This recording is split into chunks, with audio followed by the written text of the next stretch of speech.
Hindi ka pang bargain, pang full price ka. Naalala ko pa yung unang beses na na-heartbroken ako. Akala ko noon katapusan na ng lahat para sa akin. Akala ko noon wala nang kayang magmahal. Akala ko noon wala nang kayang ilaban ako. Akala ko rin noon wala nang kayang ipanalo ako. But little did I know, meron palang nag-alay na ng buhay para sa isang katulad ko. Hindi lamang nagmahal, pero nag-alay din ng buhay. And His name is Jesus. 2,000 plus years ago, may bumuhat ng cross, pinasa ng bigat ng kasalanan nating lahat para ipanalo tayo.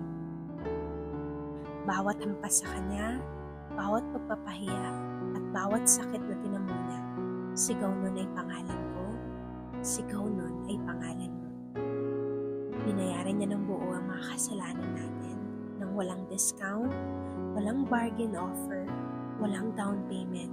Binayaran niya in one straight payment para sabihin sa'yo na, "Nak, hindi ka pang bargain, pang full price ka.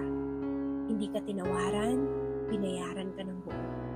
And on that cross, tinapos niya ang lahat na ipanalo ka na noon pa. Dear, may namatay sa cross para mabuhay ka. Maraming pwedeng magsabing mahal kita, pero hindi lahat kayang panindigan. Maraming pwedeng magpakiling sa'yo, pero hindi lahat kayang tumindig. Pero ibahin mo si Jesus sa lahat ng mga nangako sa'yo. Now it made me realize that my greatest lover is hindi yung nakasakay sa puting kabayo, but someone who died on the cross just to save me. May namatay sa cross para mabuhay ka. But to give you a spoiler, namatay siya sa cross, pero nabuhay din siya pagkalipas ng 3 araw. Jesus gave His life for us for free, but mind you, His grace is not cheap. With love and prayers,